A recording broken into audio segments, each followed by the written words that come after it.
Hello दोस्तों, कैसे हो आप लोग। उम्मीद करता हूँ कि आप लोग अच्छे होंगे और आप लोग की तैयारी भी अच्छी चल रही होगी। तो दोस्तों, हम लोगों ने पिछले 2 वीडियो में चैप्टर 7 तक कंप्लीट कर चुके हैं। आज हम लोग चैप्टर 8 स्टार्ट करते हैं, जिसमें शैव धर्म के बारे में हम लोग को पढ़ना है। तो चैप्टर 8 है, भगवान शिव की पूजा करने वाले को शैव एवं शिव से संबंधित धर्म को शैव धर्म कहा गया है। शिवलिंग उपासना का प्रारंभिक पुरातात्विक साक्ष्य हड़प्पा संस्कृति के अवशेषों से मिलता है।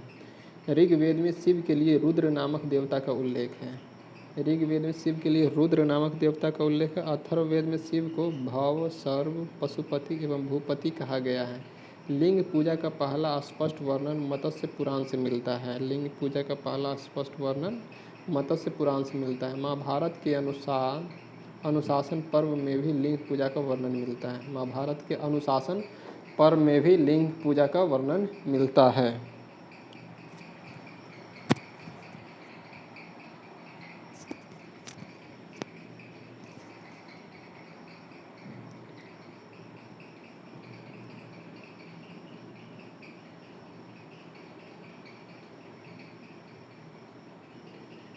रुद्र के पत्नी के रूप में पार्वती का नाम तैत्तिरीय आरण्यक में मिलता है। शिव की पत्नी सौम्य रूप है पद्मा, पार्वती, उमा, गौरी, भैरवी।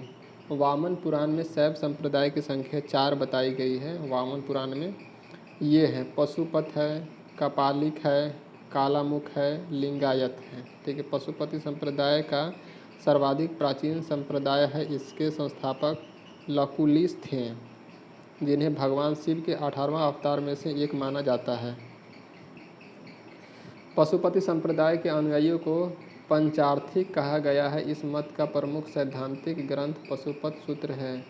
श्रीकर पंडित एक विख्यात पशुपत आचार्य थे।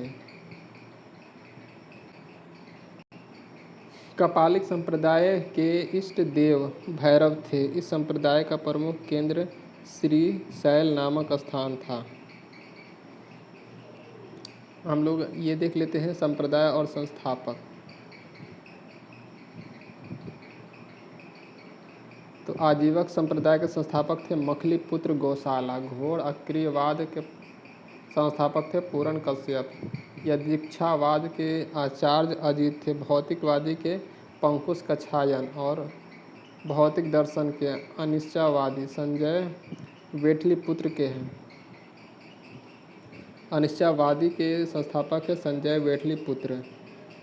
ठीक है, और यहाँ हम लोग आ जाते हैं। हम लोगों ने यहाँ तक कंप्लीट कर लिया है कि भैरव एक कपालिक संप्रदाय के इष्ट देव भैरव थे। इस संप्रदाय के प्रमुख केंद्र श्रीशैल नामक स्थान था।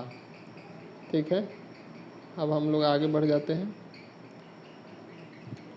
तो यहाँ से कालामुख संप्रदाय हम लोग देखते हैं। कालामुख संप्रदाय के अनुयायियों को शिव पुराण में महाव्रत धर कहा गया। इस संप्रदाय के लोग नर कपाल में ही भोजन, जल तथा सूरापान करते और साथ ही अपने शरीर पर चीता की भस्म मलते हैं। लिंगायत संप्रदाय। लिंगायत संप्रदाय दक्षिण में प्रचलित था। इन्हें जंगम भी कहा जाता था।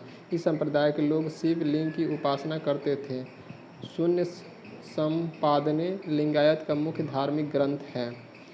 बसव पुराण में लिंगायत संप्रदाय के प्रवर्तक अल्लभ प्रभु तथा उनके शिष्य बसावन को बताया गया है। इस संप्रदाय को वीर शिव संप्रदाय भी कहा जाता है। नोट हम लोग देख लेते हैं। नोट में कहा गया है, बसाव व उनका भतीजा चन्ना बसाव कर्नाटक के कलचुरी राजाओं के दरबार में रहते थे। जैन के साथ कठिन संघर्ष के उपरांत उन्होंने अपने मत की स्थापना की थी। उन्होंने जाति प्रथा का कड़ा विरोध किया और उपवास, प्रतिभोज, तीर्थयात्रा एवं बलि प्रथा को अस्वीकार किया। बाल विवाह का विरोध किया और विधवा विवाह की अनुमति दी। तो ये हमारे नोट में दिया गया है। पॉइंट नंबर नेक्स्ट पॉइंट है, 10वीं शताब्दी में मत्स्येंद्रनाथ ने नाथ संप्रदाय की स्थापना की। इस संप्रदाय का व्यापक प्रचार प्रसार बाबा गोरखनाथ के समय में हुआ था। गोरखनाथ ने वर्ण व्यवस्था तथा ब्राह्मणों के विशेषाधिकारों को आलोचना की थी। उनके द्वारा प्रतिपादित सिद्धांत को तंत्र कहा जाता है। इसकी सदस्यता बिना जाति भेद सबके लिए खुली थी। दक्षिण भारत में शैव धर्म चालुक्य राष्ट्रकूट पल्लव एवं चोलों के समय लोकप्रिय था। दक्षिण भारत में शैव धर्म चालुक्य, राष्ट्रकूट, पल्लव, चोलों के समय लोकप्रिय था। पल्लव काल में शैव धर्म का प्रचार प्रसार नयनारों द्वारा किया गया। पल्लव काल में शैव धर्म का प्रचार प्रसार नयनारों द्वारा किया गया। नयनार संतों की संख्या 63 बताई गई है, जिनमें अप्पार, तिरुज्ञान, संबंदर एवं सुंदर मूर्ति आदि के नाम उल्लेखनीय हैं। यहाँ पे नोट दिया हुआ है, नोट हम लोग देख लेते हैं। पशुपतिनाथ मंदिर नेपाल की राजधानी काठमांडू से 3 किलोमीटर उत्तर पश्चिम में बागमती नदी के किनारे देवपाटन में है। देवपाटन गांव में स्थित है। एक शिव मंदिर है। पशुपतिनाथ की मंदिर एक शिव मंदिर है जो कि नेपाल की राजधानी काठमांडू से 3 किलोमीटर उत्तर पश्चिम बागमती नदी के किनारे देवपाटन गांव में स्थित है। एक शिव मंदिर। नेपाल में धर्मनिरपेक्ष राष्ट्र बनने से पहले यह मंदिर राष्ट्रीय देवता भगवान पशुपतिनाथ का मुख्य निवास माना जाता था। इस मंदिर परिसर को सन 1979 में यूनेस्को विश्व सांस्कृतिक विरासत स्थल के रूप में सूचीबद्ध किया गया था। मुख्य मंदिर का निर्माण वास्तुकला की नेपाली पैगोडा शैली में हुआ है। मुख्य मंदिर का निर्माण वास्तुकला की नेपाली पैगोडा शैली में हुआ है।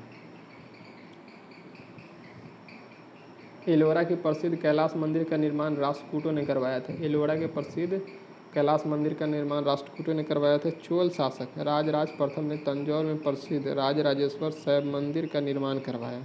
तो राजराजेश्वर प्रथम ने तंजौर में प्रसिद्ध राजराजेश्वर शैव मंदिर का निर्माण करवाया, जिसे बिरदेश्वर के मंदिर के नाम से भी जाना जाता है। कुषाण शासकों की मुद्राओं पर शिव एवं नंदी का एक साथ अंकन प्राप्त होता है। कुषाण शासकों की मुद्राओं पर शिव एवं नंदी का एक साथ अंकन प्राप्त होता है।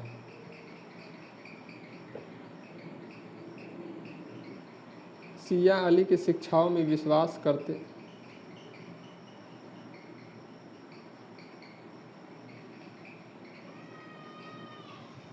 यहाँ पे अब आ जाते हैं चैप्टर नंबर 9 में। तो चैप्टर नंबर 9 है वैष्णव धर्म।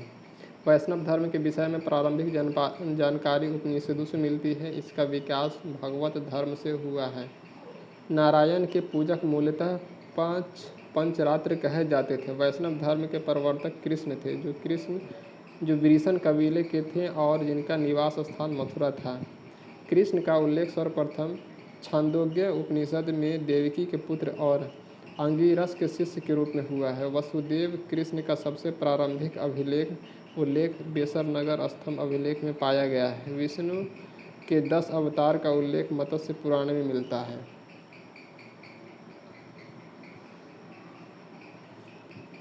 दस अवतार इस प्रकार है: मत्स्य, कूर्म, वराह, नरसिंह, वामन, परशुराम, राम, बलराम, बुद्ध एवं कल्कि। ये 10 अवतार है कि विष्णु के अवतार हैं। गुप्त काल में विष्णु वाराह अवतार सर्वाधिक प्रसिद्ध था। वैष्णव धर्म में ईश्वर को प्राप्त करने के लिए सर्वाधिक महत्व भक्ति को दिया गया है। नोट: भगवान विष्णु के सुदर्शन चक्र में 6 तीलियां थीं। यहाँ पे हम लोग को देखना है प्रमुख संप्रदाय, मत एवं आचार्य। तो प्रमुख संप्रदाय हो गया जैसे वैष्णव संप्रदाय, इसका मत है विशिष्टाद्वैत मत है और आचार्य है रामानुज। ब्रह्म संप्रदाय, इसका मत हो गया द्वैत और आचार्य हो गया आनंदी तीर्थ। रुद्र संप्रदाय, इसका मत है शुद्धाद्वैत और वल्लभाचार्य इसका आचार्य। और सनक संप्रदाय, इसका मत है द्वैताद्वैत और आचार्य है निम्बार्क। प्रमुख संप्रदाय संस्थापक एवं पुस्तक। तो प्रमुख संप्रदाय है बरकरी। बरकरी संस्था के संस्थापक कौन है? तो नामदेव है। श्री वैष्णव संप्रदाय के संस्थापक कौन है? तो रामानुज है। श्री वैष्णव संप्रदाय। पुस्तक है ब्रह्मसूत्र।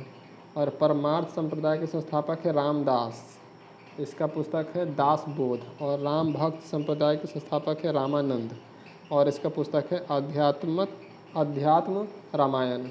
अंकोरवाट का मंदिर कंबोज के राजा सूर्यवर्मा द्वितीय, जिसका शासनकाल 1113 से 1150 ईस्वी था, तो सूर्यवर्मा द्वितीय ने बनवाया था। इस मंदिर में लगभग 10.5 फीट की ऊंची भगवान विष्णु की मूर्ति स्थापित है। आ जाते हैं हम लोग इस्लाम धर्म में। चैप्टर नंबर 10 इस्लाम धर्म। इस्लाम धर्म के संस्थापक हज़रत मोहम्मद साहब थे। हज़रत मोहम्मद साहब का जन्म 570 ईस्वी में मक्का के प्रमुख कुरैश कबीले में हुआ। उनके पिता अब्दुल्ला और माता अमीना थी। उनका लालन पालन उनके चाचा अबू तालिब ने किया था। हज़रत मोहम्मद साहब को 610 ईस्वी में मक्का के पास हीरा नामक गुफा में ज्ञान की प्राप्ति हुई। 24 सितंबर 1622 ईस्वी को पैगंबर साहब के मक्का से मदीना की यात्रा इस्लाम जगत में मुस्लिम संवत यानी हिजरी संवत के नाम से जाना जाता है। 24 सितंबर 622 को हिजरी संवत के नाम से जाना जाता है। इसमें हज़रत मोहम्मद साहब मक्का से मदीना गए थे, हिजरत किए थे, मतलब एक जगह से दूसरे जगह जाना इस्लामिक शब्द में हिजरत करना कहलाता है। तो हिजरी संवत वहीं से शुरुआत हुआ था 24 दिसंबर 1622 से। मोहम्मद साहब की शादी 25 वर्ष की अवस्था में खदीजा नामक विधवा के साथ हुई थी। मोहम्मद साहब की पुत्री का नाम फातिमा एवं दामाद का नाम अली है। देवदूत जिब्रील ने पैगंबर मोहम्मद साहब को कुरान अरबी भाषा में संप्रोषित की। कुरान इस्लाम धर्म का पवित्र ग्रंथ है। यह पवित्र ग्रंथ 114 अध्यायों में बटी हुई है। इसमें 6360 पद हैं। पैगंबर मोहम्मद साहब ने कुरान की शिक्षाओं का उपदेश दिया। हज़रत मोहम्मद साहब की मृत्यु 8 जून 1632 को ईस्वी को हुई, मतलब 570 ईस्वी में जन्म हुआ, 1632 ईस्वी में इनकी मृत्यु हो गई। इन्हें मदीना में दफनाया गया। मोहम्मद साहब की मृत्यु के बाद इस्लाम सुन्नी शिया नामक 2 पंथों में विभाजित हो गया। सुन्नी उन्हें कहते हैं जो सुन्ना यानी सुन्नत में विश्वास करते हैं। सुन्ना पैगंबर मोहम्मद साहब के कथनों का तथा कार्यों का विवरण है।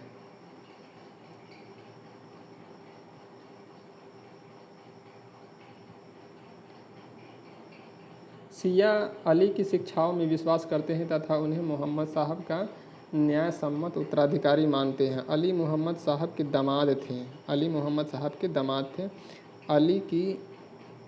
अली रदी अल्लाह ताला अन्हु की 1661 ईस्वी में हत्या कर दी गई। अली के पुत्र हुसैन की हत्या 1680 ईस्वी में करबला यानी इराक नामक स्थान पर कर दी गई थी। इन दोनों हत्या ने शिया को निश्चित मत का रूप दे दिया। पैगंबर मोहम्मद साहब के उत्तराधिकारी खलीफा कहलाएं। इस्लाम जगत में खलीफा पद 1924 ईस्वी तक रहा। 1924 ईस्वी में इसे तुर्की के शासक मुस्तफ़ा कमाल पाशा ने समाप्त कर दिया। इब्न इसाक ने सर्वप्रथम पैगंबर साहब का जीवन चरित्र लिखा है। इब्न इसाक मोहम्मद साहब पैगंबर के जन्मदिन पर ईद मिलादुन नबी पर्व मनाया जाता है। भारत में सर्वप्रथम इस्लाम का आगमन अरबों के जरिए हुआ। 712 ईस्वी में अरबों ने सिंध जीत लिया और सबसे पहले भारत में इसी भाग में इस्लाम का एक महत्वपूर्ण धर्म बना। नोट: नमाज के दौरान मुसलमान मक्का की तरफ मुंह करके खड़े होते हैं। भारत में मक्का पश्चिम की ओर पड़ता है। मक्का की ओर की दिशा को किबला कहा जाता है। आ जाते हैं हम लोग ईसाई धर्म पे। तो चैप्टर नंबर 11 है ईसाई धर्म। ईसाई धर्म के संस्थापक ईसा मसीह हैं। वह प्रमुख ग्रंथ बाइबिल है। ईसा मसीह का जन्म जेरूसलम के निकट बैथलेहम नामक स्थान पर हुआ था। ईसा के जन्म के दिवस को क्रिसमस के रूप में मनाया जाता है। ईसा मसीह के माता का नाम मैरी और पिता का नाम जोसेफ है। ईसा ने अपने जीवन का प्रथम 30 वर्ष एक बढ़ई के रूप में बैथलेहम के निकट नाजरेथ इजराइल में बिताए। ईसा मसीह के प्रथम 2 शिष्य थे, एंड्रयूस एवं पीटर। ईसा मसीह को सूली पर रोमन गवर्नर पोंटियस ने चढ़ाया। ईसा मसीह को 33 ईस्वी में सूली पर चढ़ाया गया। ईसाई धर्म का सबसे पवित्र चिन्ह क्रॉस है। ईसाई त्रित्व में विश्वास रखते हैं। वे ईश्वर पिता, ईश्वर पुत्र और ईश्वर पवित्र आत्मा। नोट हम लोग देख लेते हैं। तो नोट में है 12वीं शताब्दी से फ्रांस में आरंभिक भवनों की तुलना में अधिक ऊंचे व हल्के चर्चों के निर्माण प्रारंभ हुए। वास्तुकला की यह शैली गोथिक नाम से जाना जाती है। इस वास्तुकला शैली के सर्वोत्कृष्ट उदाहरण में एक पेरिस का नॉट्रे-डेम चर्च है। पारसी धर्म चैप्टर नंबर 12 है पारसी धर्म के पैगंबर जरथुस्ट्र यानी ईरानी थे। इनके शिक्षाओं का संकलन जेंदा अवेस्ता नामक ग्रंथ में है, जो पारसियों का धार्मिक ग्रंथ है। इनकी मूल शिक्षा का सूत्र है सद्विचार, सद्वचन तथा सद्कार्य। इनके अनुयायी एक ईश्वर आहुर को मानते हैं। इस धर्म के अनुयायियों को अग्नि पूजक भी कहा जाता है, पारसी धर्म के अनुयायी को। अब आते हैं मगध राज का उत्कर्ष। ठीक है, मगध राज का उत्कर्ष। मगध सबसे प्राचीन वंश के संस्थापक वृद्धरथ था। मगध के सबसे प्राचीन वंश के संस्थापक वृद्धरथ था। इसकी राजधानी गिरिब्रज राजगृह थी। जरासंध वृद्धरथ का पुत्र था। हर्यक वंश के संस्थापक बिंबिसार थे। मगध की गद्दी पर 544 ईसा पूर्व बौद्ध ग्रंथों के अनुसार मगध की गद्दी पर 544 ईसा पूर्व में बैठा था। कौन? बिंबिसार। 544 ईसा पूर्व में वह बौद्ध धर्म के अनुयायी था। यह प्रथम भारतीय राजा था जिसने प्रशासनिक व्यवस्था पर बल दिया। बिंबिसार ने ब्रह्मदत्त को हराकर अंगराज को मगध में मिला लिया। बिंबिसार ने राजगृह का निर्माण कर उसे अपनी राजधानी बनाई। बिंबिसार ने मगध पर करीब 52 वर्षों तक शासन किया।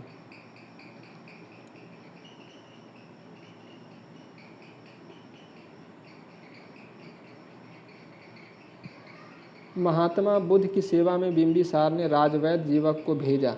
महात्मा बुद्ध की सेवा में बिंबिसार ने राजवैद्य जीवक को भेजा। अवंती के राजा परघोत जब पांडु रोग से ग्रसित थे अवंती के राजा परघोत जब पांडु रोग से ग्रसित थे, उस समय भी बिंबिसार ने जीवक को उनकी सेवा शुश्रूषा के लिए भेजा था। बिंबिसार ने वैवाहिक संबंध स्थापित कर अपने साम्राज्य का विस्तार किया। इसने कौशल नरेश प्रसेनजीत की बहन महाकोसला से, वैशाली के चेटक की पुत्री छेलना से तथा मद्र देश आधुनिक पंजाब की राजकुमारी क्षेमा से शादी की। तो बिंबिसार ने वैवाहिक संबंध स्थापित कर अपने साम्राज्य का विस्तार किया। इसने कौशल नरेश प्रसेनजीत की बहन महाकोसला से एक शादी यहाँ किया, कौशल नरेश प्रसेनजीत की बहन महाकोसला से। दूसरा शादी वैशाली के चेटक की पुत्री छेलना से तथा मद्र देश यानी आधुनिक पंजाब की राजकुमारी क्षेमा से शादी की। बिंबिसार की हत्या उसके पुत्र अजातशत्रु ने कर दी और वह 493 ईस्वी पूर्व में मगध की गद्दी पर बैठा। तो 544 से 493 तक बिंबिसार का राज था और 493 से अजातशत्रु आ गए। ठीक है, तो 493 ईसा पूर्व में मगध की गद्दी पर बैठा। इसका उपनाम कुनिक था। वह प्रारंभ में जैन धर्म का अनुयायी था। बिंबिसार बौद्ध धर्म का अनुयायी था, लेकिन अजातशत्रु जैन धर्म का अनुयायी था। अजातशत्रु ने 32 वर्षों तक मगध पर शासन किया। अजातशत्रु के सुयोग्य मंत्री का नाम वर्षकार था। इसी की सहायता से अजातशत्रु ने वैशाली पर विजय प्राप्त की। 461 ईसा पूर्व में अपने पिता की हत्या कर उदायीन मगध की गद्दी पर बैठ गया। मतलब 493 ईस्वी में बिंबिसार को अजातशत्रु ने हत्या कर दी और उसके ठीक 32 साल बाद 461 में उदायीन ने अजातशत्रु को हत्या कर दिया। ठीक है, तो 461 से यहाँ पे उदायीन गद्दी पर बैठ जाता है। तो 461 ईस्वी में अपने पिता की हत्या कर उदायीन मगध की गद्दी पर बैठा। उदायीन ने पाटलिपुत्र ग्राम की स्थापना की।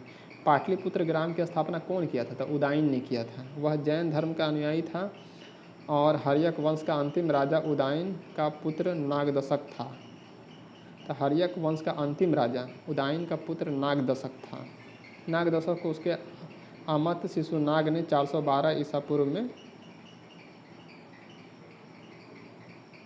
अपदस्थ करके मगध पर शिशुनाग वंश की स्थापना की। शिशुनाग ने अपनी राजधानी पाटलिपुत्र से हटाकर वैशाली में स्थापित की। शिशुनाग का उत्तराधिकारी कालाशोक पुनः राजधानी को पाटलिपुत्र से ले गया। शिशुनाग वंश का अंतिम राजा नंदीवर्मन था। तो इसका मतलब जो ट्रिक होता है हसीन मशूक सा। तो एक होता है हर्यक वंश, एक होता है शिशुनाग वंश, उसके बाद आ जाएगा हसीन, नंद वंश, उसके बाद मौर्य वंश, शुंग वंश, कन्ना वंश और सातवाहन वंश। तो ये ट्रिक है, तो आप लोग लिख सकते हैं हसीन माशूक सा। तो नाग दशक को उसके आत्म शिशुनाग ने 412 ईस्वी में अपदस्थ करके मगध शिशुनाग वंश की स्थापना की। शिशुनाग ने अपनी राजधानी पाटलिपुत्र से हटाकर वैशाली में स्थापित की। शिशुनाग का उत्तराधिकारी कालाशोक पुनः राजधानी को पाटलिपुत्र ले गया।